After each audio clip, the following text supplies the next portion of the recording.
ஹாய்ங்க. இன்றைக்கி நம்ம ஒரு ஒன் பாட் பாஸ்தா ரெசிபி தாங்க பார்க்க போகிறோம். ஈவினிங் டைமில் ரொம்ப பசியாக இருக்கிறப்ப உங்கள் குழந்தைகளுக்கு இந்த மாதிரி குக்கரில் ஒன் பாட் பாஸ்தா ரெசிபி செஞ்சு கொடுத்து பாருங்கள். ரொம்பவே டேஸ்ட்டு நல்லாயிருக்கும்.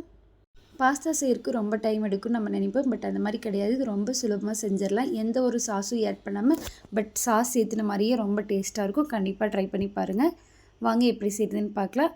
நான் இன்றைக்கி 1 கப் அளவுக்கு பாஸ்தா எடுத்துருக்குறேங்க.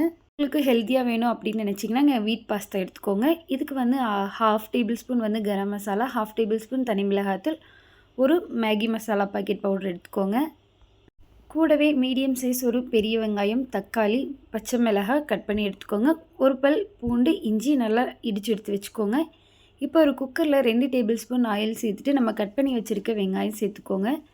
வெங்காயம் நல்லா வதங்கி வந்ததுக்கப்புறம் நம்ம கட் பண்ணி வச்சுருக்க தக்காளி, இஞ்சி பூண்டு பேஸ்ட்டெல்லாம் சேர்த்துக்கோங்க. இதுவும் நல்லா ஃப்ரை ஆகி வந்ததுக்கப்புறம் நம்ம மசாலாஸ் எல்லாமே சேர்த்துக்கலாங்க. நம்ம எடுத்து வச்சுருக்க மேகி மசாலா, கரம் மசாலா, தனி மிளகாய் தூள் சேர்த்துக்கோங்க. சேர்த்துட்டு ஒரு நிமிஷம் போல் இந்த எண்ணெயிலேயே நல்லா வதக்கி விட்டுருங்க.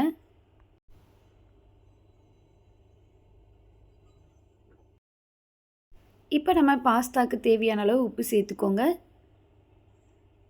நம்ம எடுத்து வச்சுருக்க பாஸ்தாவை ஆட் பண்ணிக்கலாங்க.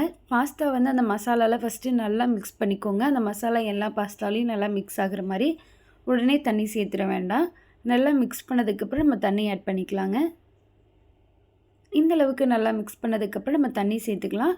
1 கப் பாஸ்தாவுக்கு 1.5 கப் அளவுக்கு தண்ணி சேர்த்துக்கோங்க. அப்போ தான் நமக்கு அந்த க்ரீமியாகவும் அந்த சாஸ் சேர்த்துன மாதிரி நல்லாயிருக்கும், டெக்ஸ்சர் நல்லாயிருக்கும். கம்மியாக வச்சிட்டிங்கன்னா நமக்கு வந்து அந்த சாப்பிட்றதுக்கு நல்லா ஃப்ளேவர் நல்லா இருக்காது.